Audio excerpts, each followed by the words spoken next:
हमारे यहाँ प्रत्येक सनातनी के लिए 4 कर्म बताए हैं, वो 4 कर्म अवश्य करने चाहिए। ध्यान से सुनना। पहला कर्म है नित्य कर्म। जो आप शौचाचार में स्नान आदि के कर्म करते हो, जो अपनी दैनिक दिनचर्या है, इसको नित्य कर्म कहा जाता है। और इसी नित्य कर्म में देवताओं का, माता पिता का पूजन आदि आता है। दूसरा है नैमित्तिक कर्म। किसी विशेष पर्व पर, तिथि पर या त्योहार पर हम जो भी कर्म करते हैं वो सब नैमित्तिक कर्म है। और पितृपक्ष में जो हम कर्म करते हैं वो नैमित्तिक कर्म है। श्राद्ध तर्पण का तो विधान नित्य का है। नित्य तर्पण होना चाहिए, नित्य अतिथि सेवा होनी चाहिए, नित्य बलि वैश्वदेव होना चाहिए, नित्य गौग्रास निकलना चाहिए,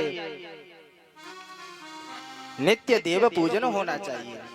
तो नित्य कर्म, फिर नैमित्तिक कर्म।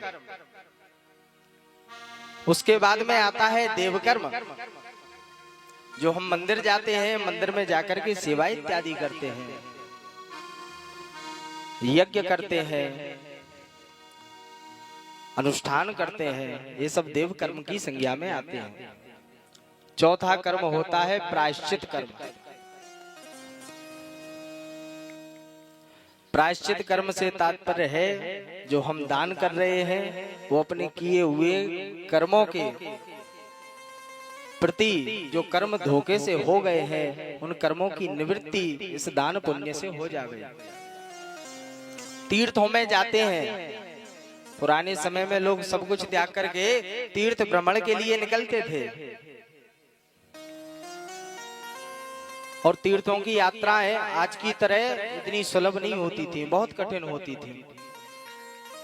उन यात्राओं पर जाते थे तो अथाह कष्ट सहते थे, होटलों का खाना नहीं खाते थे, स्वयं अपने पास से कुछ सामग्री लेकर के जाते थे। आज भी जो नर्मदा भगवती की परिक्रमा करते हैं वो सब लोग भिक्षावृत्ति करते हैं, फिर उससे भोजन बनाते हैं। भोजन बनाने के बाद में फिर नर्मदा मैया, भोले बाबा भगवान को अपने भोग लगाते हैं, फिर पाते हैं।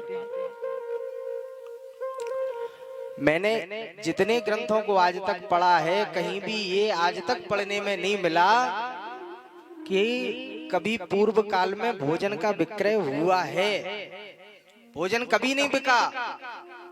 लेकिन ये केवल कलियुग का प्रभाव है कि कलियुग में भोजन भी बिक रहा है।